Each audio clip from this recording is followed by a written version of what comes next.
I've been representing clients with tax problems for over 25 years. And one of the biggest things that I have to deal with, usually during the first consultation, is we have to get over some fears that my prospects and my clients end up having. So I thought I'd do a video about how to resolve IRS problems without fear. The IRS can feel intimidating, but you have more options than you think. So I'm going to go through this step by step. Okay. There's going to be 9 steps. Step number 1, don't ignore your notices. When you get IRS mail or mail from the IRS, you need to open the letters. A short side note is if you're not getting any correspondence from the IRS, but you know you should be, and you think about it and you're like, oh, it's because they don't know that I live here. I haven't given them a change of address.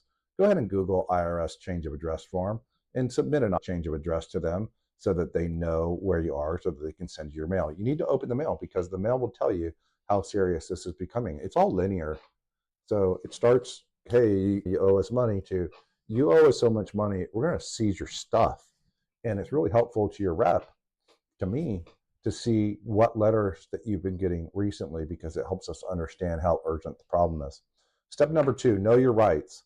There's something called the Taxpayer Bill of Rights. I can't really go into it in this particular video. I have made other videos about it. You can Google it. But you have the right to representation. You have the right to appeal. You have the right to pay what you only owe. You have the right to clear communication, things like that. So you definitely have rights as a taxpayer. And ever since 1998, those rights have been much stronger than they were previously.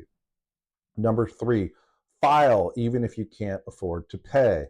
I see this a lot, is where people, they have a tax liability for a given year, or they know they're going to have a big liability. And so they just go ahead and they put it off. And they put it off because they don't want to face the reality that they're going to owe this. I think I can't afford to pay it, so what's the point in filing? Here's the problem with that. You would not believe how many people come into my office and they haven't filed in 6, 8, 10, 30 years.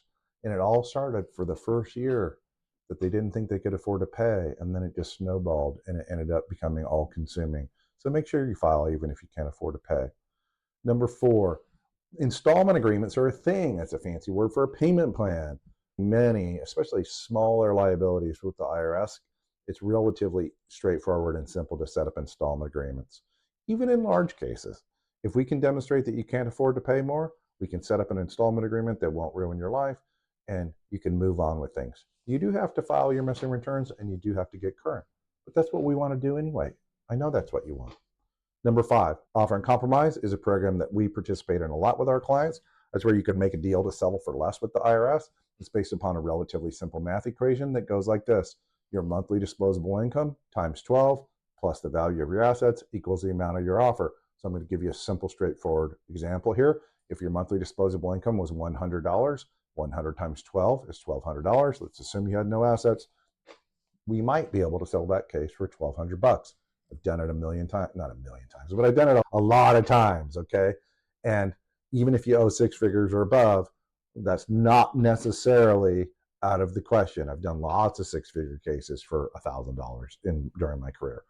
Number 6, there is a status that the IRS can place you in called currently not collectible status, or sometimes we call it hardship.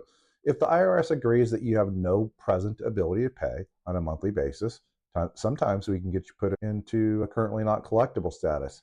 It's especially great when we analyze when the statute of limitations for collections is. And let's say the statute of limitations only has 18 months left on it, and we get you put into currently not collectible. Currently not collectible is typically going to last 12 to 24 months. And so in that case, currently not collectible may mean that you won't have to pay anything at all. Step number 7 is penalty abatement. Many penalties can be abated with the IRS. There's 2 basic types. One is called first-time penalty abatement. That stands for the proposition that if you've not paid any penalties for the prior 3 years, you typically can get that first year abated. The other is called reasonable cause. Reasonable cause is much more difficult, but not impossible. It's where you explain to the IRS what your very good reason was that you didn't file and or pay your taxes on time. If your situation causes you a great deal of anxiety because you don't have enough information, then it might be time to seek professional help. These cases are not stressful to me. I have a step-by-step process that we go through with our taxpayers. We have to get information from the client, information from the government. Once I get those two pieces of information, I look into my proverbial crystal ball and I can tell you what your options are. The last step, step number 9, is you want to, this is very important to me personally, and that is when clients come in, I want to make sure that we identify what caused the liabilities. We're going to correct that behavior so that you can stay up to date and current with your taxes going forward.